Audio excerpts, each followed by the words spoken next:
मेरे सभी साथियों को मेरा प्यार भरा नमस्कार। आज हम फ्रीडम स्ट्रगल से संबंधित कुछ मुद्दों पर बात करेंगे। हिंदुस्तान की आज़ादी में कुछ महत्वपूर्ण आंदोलन हैं जिन्होंने अपनी एक महत्वपूर्ण भूमिका को अदा किया है।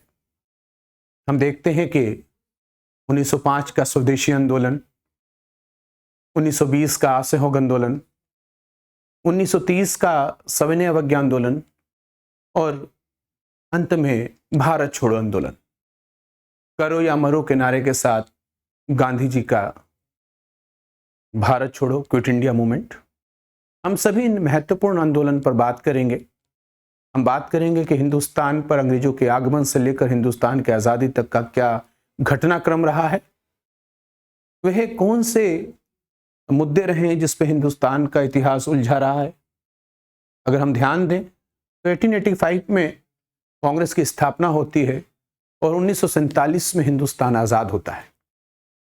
15 साल वो 85 से लेकर और 2090 तक की बात करते हैं हम, और उसके बाद 1947 तक एक लंबा सा कालक्रम है।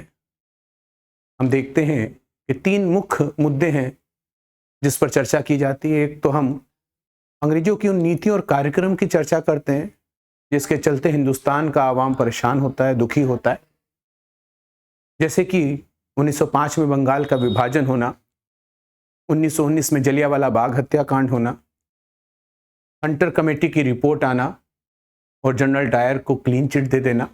इस तरह से तमाम नीतियां हैं, उठाए हुए कदम हैं कि हिंदुस्तान का आवाम अंग्रेजों की नीतियों से दुखी होता है।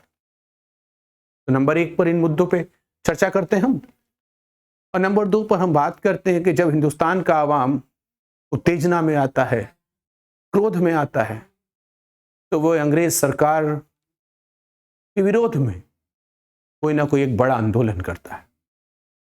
जैसे हमने कहा कि 1905 में बंगाल का विभाजन होता है, तो उसी की प्रतिक्रिया स्वरूप स्वदेशी आंदोलन आता है। इसी प्रकार से जलियांवाला बाग हत्याकांड, हिंदुस्तान का आवाम अत्यधिक दुखी, बहुत रोष है जनता में, और असहयोग आंदोलन एक बड़ा आंदोलन। इसी तरह से सविनय अवज्ञा आंदोलन होता है, भारत छोड़ो आंदोलन होता है। अर्थात दूसरे पायदान पर हम बात करते हैं कि हिंदुस्तान के आवाम की नाराजगी आंदोलन के रूप में बाहर आती है। तीसरे पायदान पर जो चर्चा होती है कि जब आंदोलन एक बड़ा स्वरूप ग्रहण कर लेता है तो उसको इस तरह से खत्म होगा कि अंग्रेज परेशान होते तो कैसे बीच का रास्ता निकालें, क्योंकि अंतर्राष्ट्रीय स्तर पर अंग्रेज सरकार की, ब्रिटेन की, महारानी की छवि धूमिल हो रही होती है। अपनी धूमिल छवि को बचाने के लिए कोई ना कोई आयोग या कमीशन बनाया जाता है, जैसे कि 1909 का मार्ले मिंटो आयोग आता है, 1919 में मॉन्टेग्यू चेम्सफोर्ड आता है, साइमन कमीशन आता है, वेबल योजना आती है, लॉर्ड माउंटबेटन योजना आती है, तमाम योजनाएं आती हैं, कमीशन आते हैं जो अपनी रिपोर्ट देते हैं। तो इस तरह से ये पूरा इतिहास उलझा हुआ है। पहले हम आवाम के क्रोध का क्या कारण था उसकी बात करते हैं, उस क्रोध के चलते कौन सा आंदोलन शुरू हुआ उसकी बात करते हैं, फिर उस आंदोलन को दबाने के लिए या खत्म करने के लिए या बीच का रास्ता निकालने के लिए अंग्रेज सरकार द्वारा कौन सा आयोग या कमीशन बनाया जाता है उसकी चर्चा करते हैं। ये वह महत्वपूर्ण बिंदु हैं जो प्रत्येक एग्जाम में, प्रत्येक कॉम्पिटिटिव एग्जाम में इनसे ही क्वेश्चन बनता है। अब हम आज जो बात करने जा रहे हैं वो नॉन कॉपरेशन मूवमेंट, असहयोग आंदोलन के बारे में चर्चा करने जा रहे हैं। समझ सकते हैं एक बहुत बड़ा आंदोलन, एक ऐसा आंदोलन जो गांधी जी के नेतृत्व में कांग्रेस के मंच से होने वाला एक ऐसा पहला आंदोलन जिसमें हिंदू और मुसलमान मिलकर एक साथ शिरकत करते हैं। और मुझे लगता है उसके बाद आज तक फिर हिंदू और मुसलमान एक नहीं हो पाए इस तरह एक मंच पे आने की अगर बात करी जाए। बहुत बड़ा आंदोलन था, गांधी जी के नेतृत्व में पहला आंदोलन। हम ये नहीं कहेंगे कि इससे पहले गांधी जी ने कोई कदम नहीं उठाया था हिंदुस्तान में। हम चंपारण देखते हैं, खेड़ा देखते हैं, अहमदाबाद देखते हैं, परंतु ये तीनों के तीनों एक्सपेरिमेंट थे गांधी जी के हिंदुस्तान में। एक मॉब को इकट्ठा नहीं किया गया था कि आओ आंदोलन करें, और इस रूप में असहयोग आंदोलन जो था सत्याग्रह सभा के बाद एक बड़ा सा आंदोलन था। सत्याग्रह सभा तो बहुत दिन तक काम नहीं कर पाया, मैं पिछली क्लासों में इसका वर्णन कर चुका हूं। असहयोग आंदोलन के लिए जब हम कारणों की बात करें तो महत्वपूर्ण कारणों के रूप में हम देख सकते हैं कि जलियांवाला बाग हत्याकांड, एक सही जांच ना हो जाना, हंटर कमेटी द्वारा जलियांवाला बाग के दोषी जनरल डायर को क्लीन चिट देना, हंटर कमेटी का गठन किया गया, 8 सदस्यीय हंटर कमेटी बनी, इसमें 3 भारतीय थे और 5 अंग्रेज थे। उसके बावजूद भी जो रिपोर्ट आती है उसमें कहा जाता है कि ब्रिटिश साम्राज्य के शेर ने जो किया वो उसकी मजबूरी थी। अत्यधिक क्रोध की बात है, इसमें कोई दो कारण नहीं है। खिलाफत आंदोलन यह एक महत्वपूर्ण कारण रहा है और हम देखते हैं कि जो रोलेट एक्ट सत्याग्रह वो भी असफल हो जाता है। इन तमाम बातों के चलते एक बड़ा सा निर्णय लिया जाता है कि अब असहयोग आंदोलन प्रारंभ किया जाएगा। इस आंदोलन की घोषणा कर दी जाती है कांग्रेस द्वारा। 1 अगस्त 1920 आंदोलन प्रारंभ हो जाता है, परंतु कांग्रेस द्वारा किसी भी आंदोलन को प्रारंभ करने के साथ साथ यह महत्वपूर्ण होता है कि कांग्रेस की जो वार्षिक अधिवेशन होता है या कांग्रेस का जो भी अधिवेशन है उसमें इसके प्रस्ताव की पुष्टि हो, उसका प्रस्ताव पारित हो।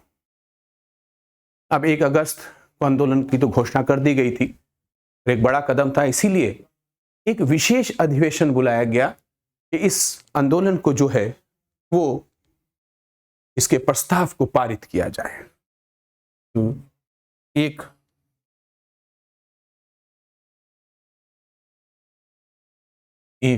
अगस्त को आंदोलन के लिए घोषणा करी जाती है।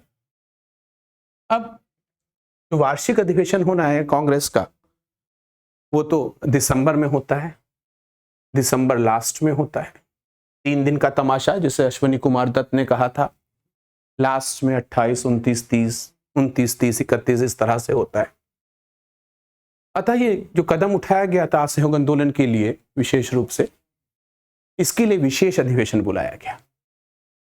सितंबर में विशेष सेशन, विशेष अधिवेशन बुलाया गया, जिसकी अध्यक्षता की थी लाला लाजपत राय द्वारा। अर्थात कांग्रेस के विशेष अधिवेशन की अध्यक्षता, जो अधिवेशन हुआ था वो कलकत्ता में हुआ था और असहयोग आंदोलन को जो पारित किया गया था कलकत्ता के विशेष अधिवेशन में किया गया था, जिसकी जो पुष्टि करी गई वो नागपुर अधिवेशन में करी गई। यहां आप समझ सकते हैं कि विशेष अधिवेशन जो था वो लाला लाजपत राय की अध्यक्षता में कलकत्ता में हुआ और जो दिसंबर में जो वार्षिक अधिवेशन होना था वो नागपुर में होता है। यहां पर पुनः पुष्टि करी जाती है असहयोग आंदोलन की, देख लेंगे आप ध्यान से। और विजय राघवाचार्य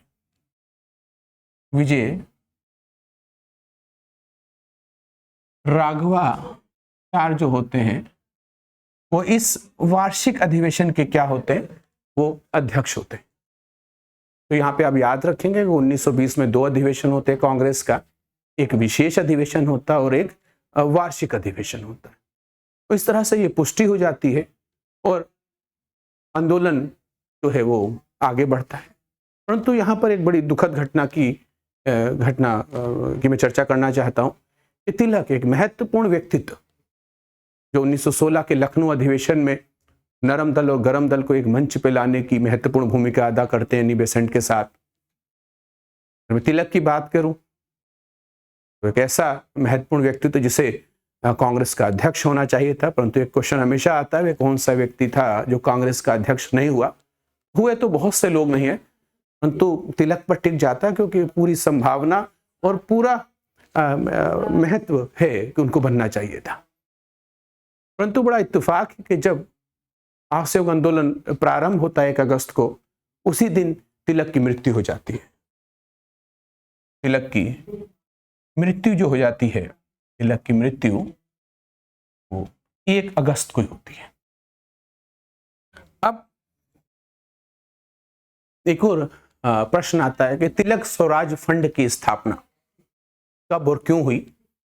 तो तिलक की मृत्यु के पश्चात, क्योंकि 1 अगस्त को तिलक की मृत्यु होती है, और दिसंबर में कांग्रेस का वार्षिक अधिवेशन होता नागपुर के, और इसी सेशन में कांग्रेस के तिलक स्वराज फंड की स्थापना की जाती है।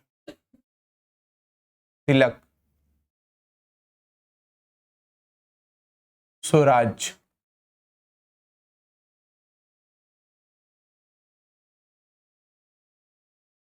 तिलक स्वराज फंड की स्थापना की जाती है।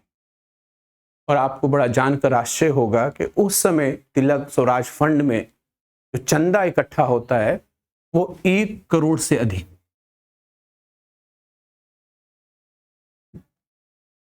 आप समझ सकते हैं कि 1 करोड़ की जो मूल्य है वो आज इतना महत्वपूर्ण है।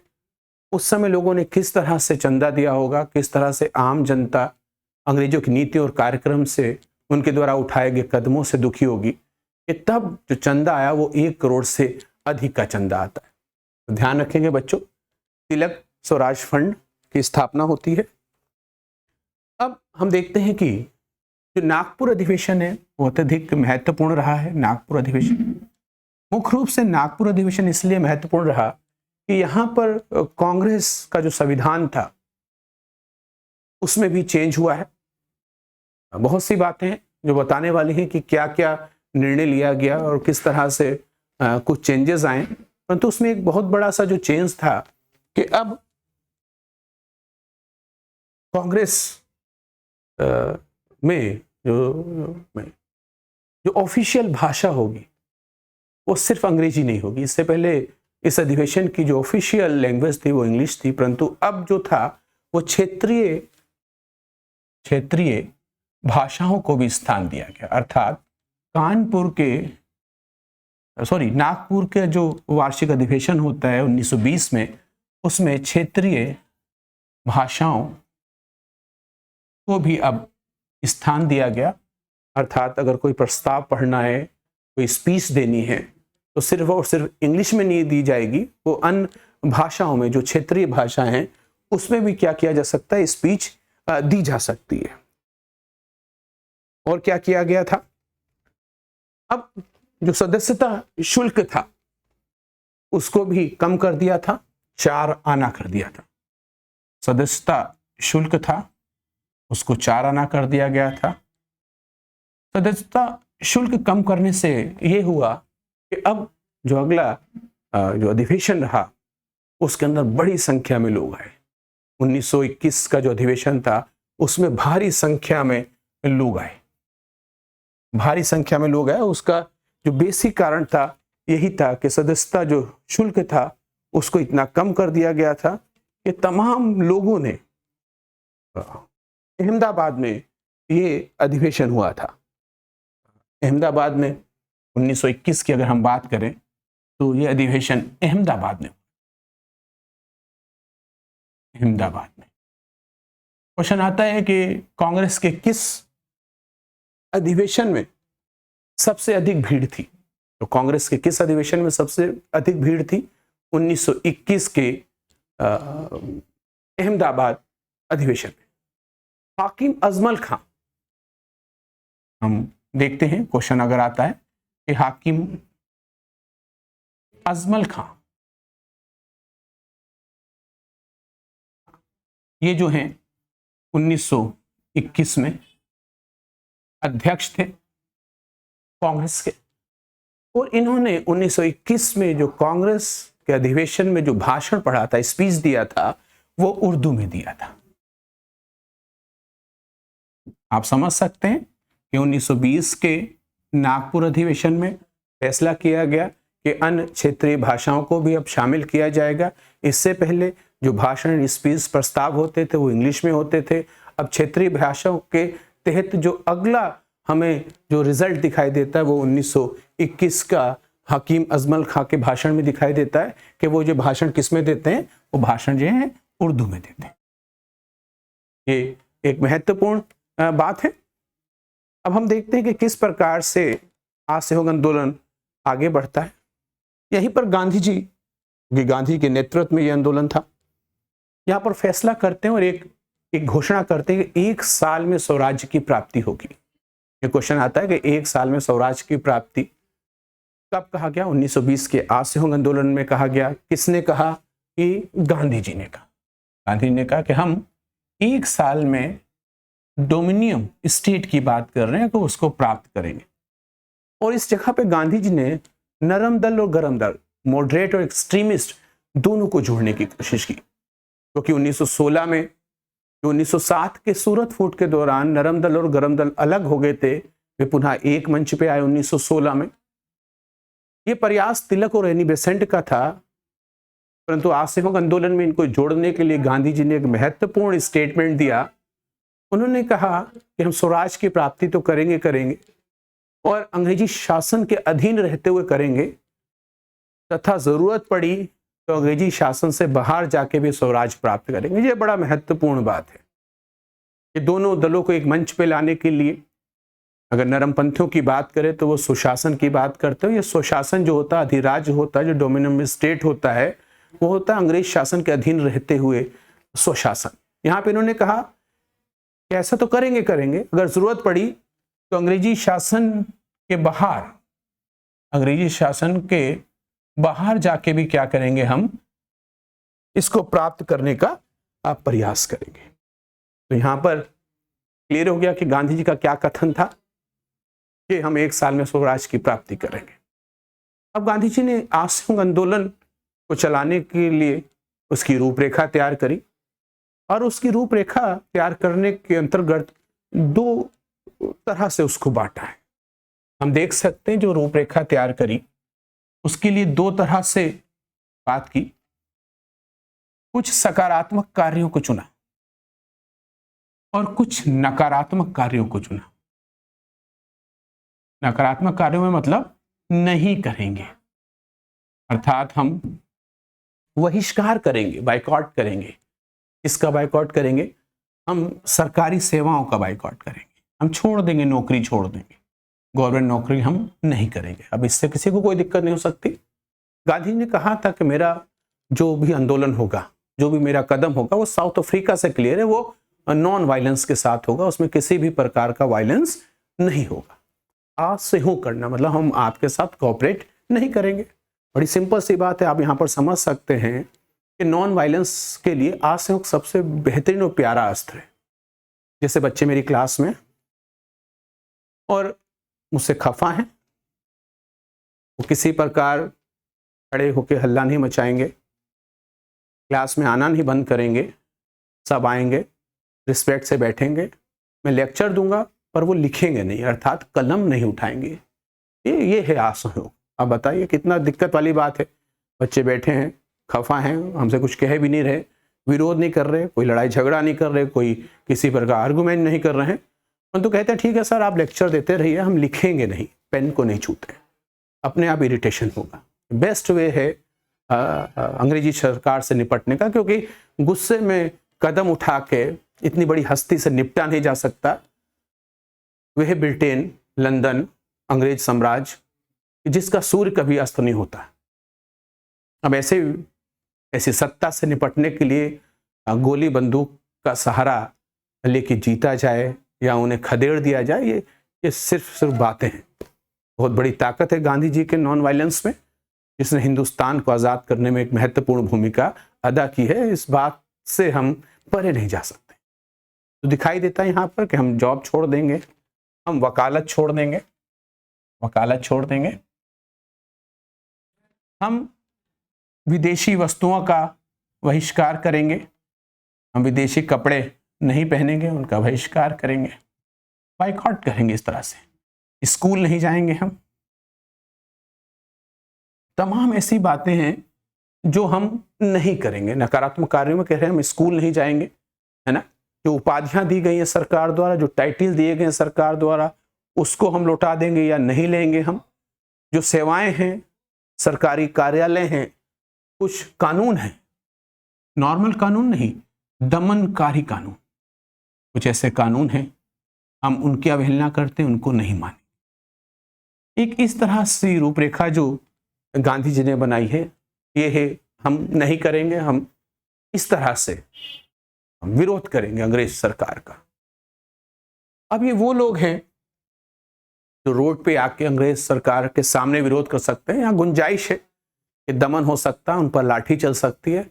कुछ लोग ऐसे हैं जिनको गांधी जी जानते हैं, एक बहुत बड़ा तबका ऐसा है, वो कहता है कि हम इस आंदोलन में, असहयोग आंदोलन में आपके साथ तो हैं, परंतु हम कुछ इस तरह से नहीं कर पाएंगे। तो गांधी जी ने उनके लिए सकारात्मक रूप भी किया कि आप क्या करें, जैसे कि आप एक सकारात्मक रूप में मद्य निषेध,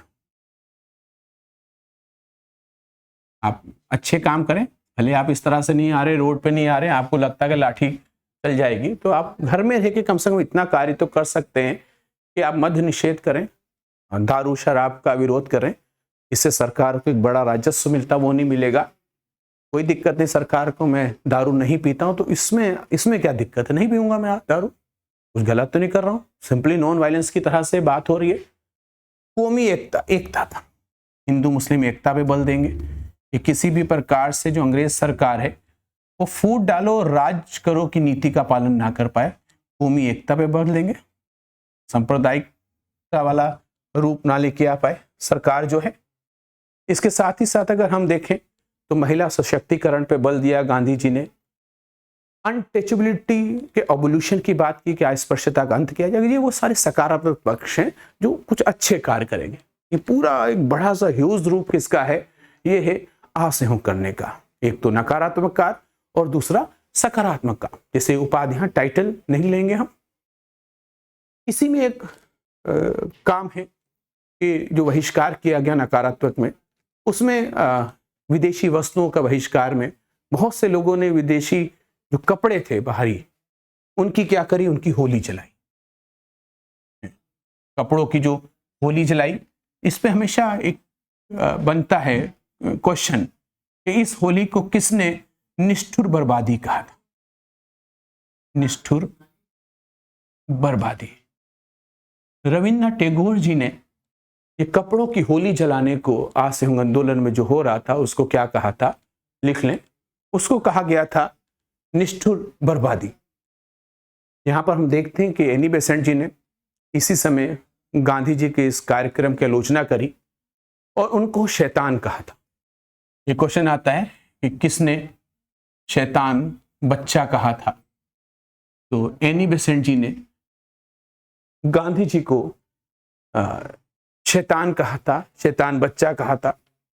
ये क्वेश्चन आ चुका है, इन दोनों को देखेंगे। निष्ठुर बर्बादी रविन्द्रनाथ टैगोर जी ने कहा था। अब हम देखते हैं कि 1920, 1923, 1926, इसका वर्णन मैं पिछले लेक्चर में कर चुका हूं, क्लास में कर चुका हूं। चुनाव होने थे हिंदुस्तान में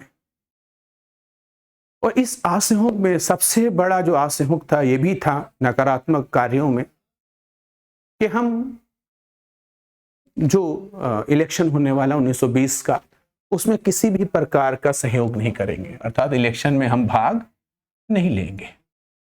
1920 में जो इलेक्शन होने, प्रांतीय चुनाव होने हैं, उसमें हम भाग नहीं लेंगे।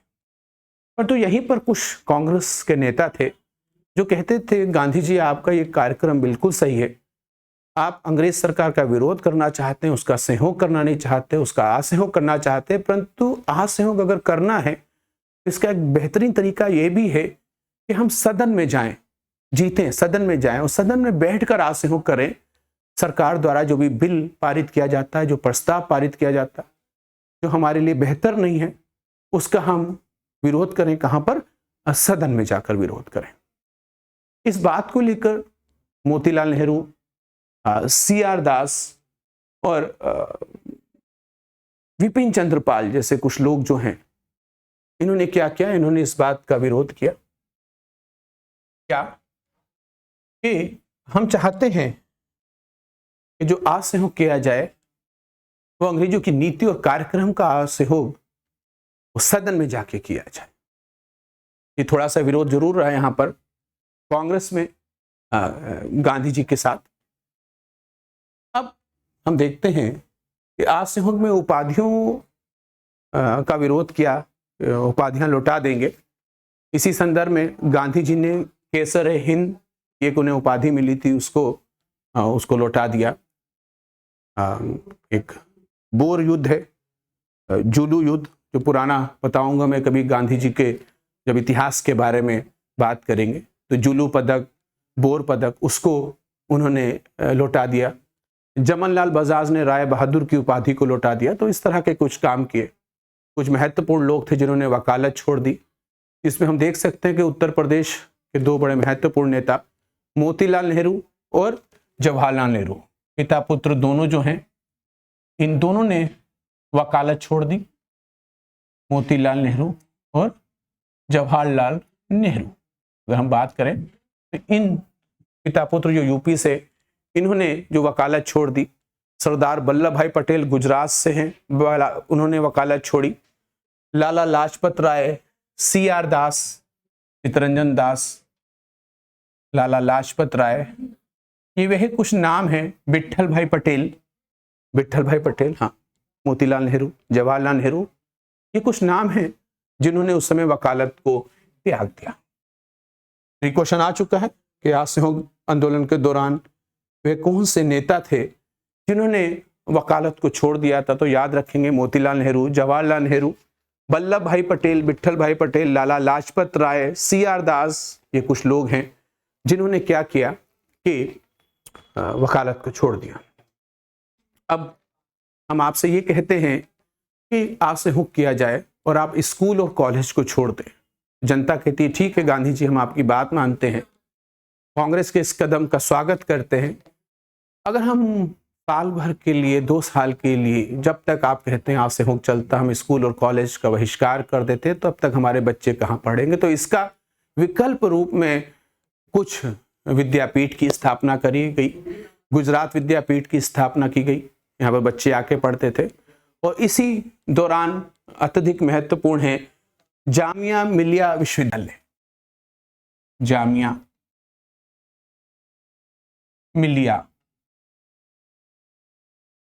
मिलिया विश्वविद्यालय जो है, इसी दौरान इसकी स्थापना हुई थी। अर्थात असहयोग आंदोलन के चलते ही जो सकारात्मक कार्य हुए उसमें हम देखते हैं कि जामिया मिलिया की स्थापना होती है।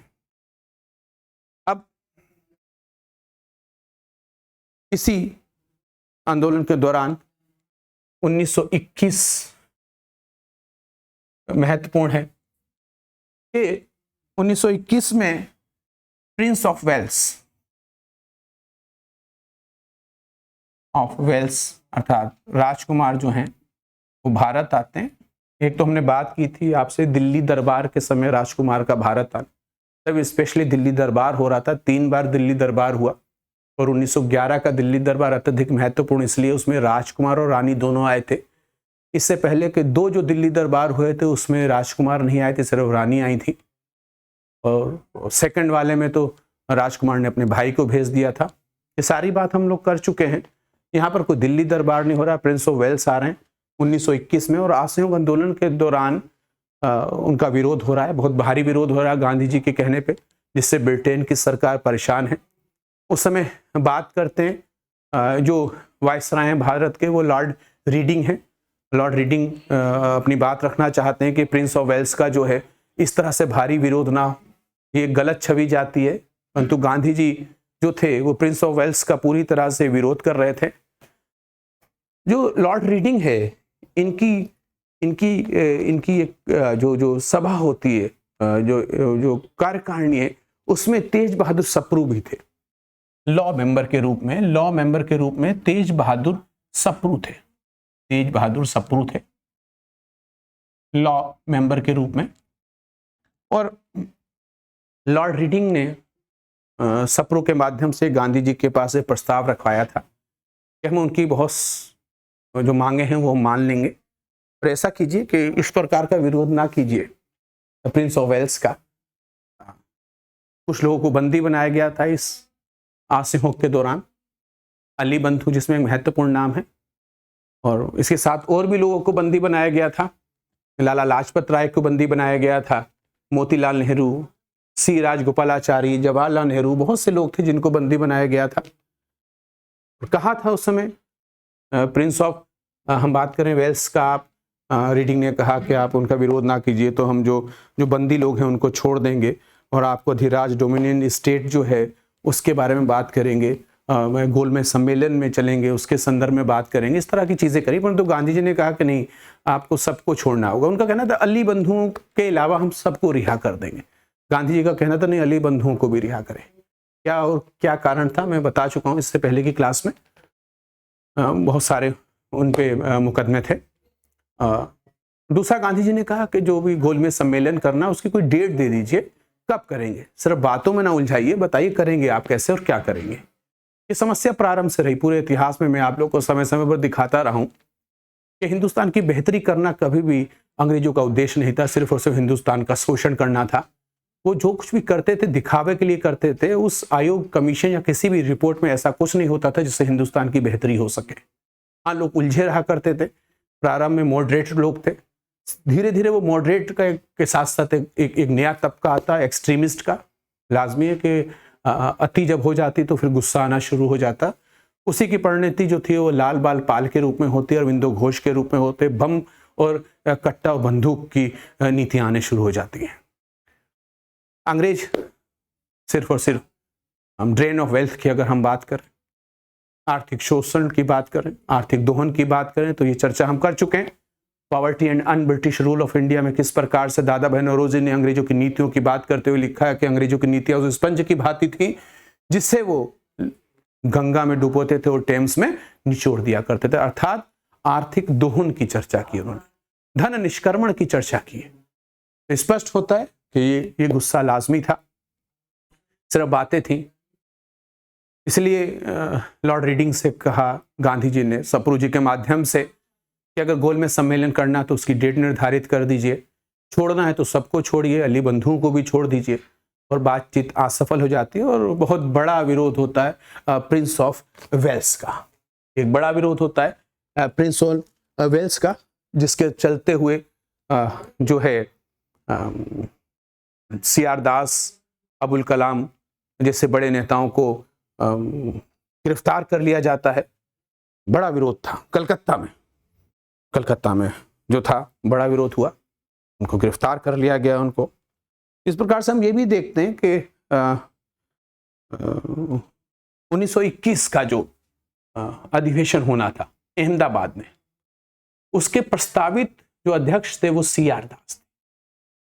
अभी मैंने आपको बताया कि प्रिंस ऑफ वेल्स के भारी विरोध के चलते कलकत्ता में CR दास को गिरफ्तार कर लिया जाता है। इसलिए क्वेश्चन बनता है कि 1921 में जो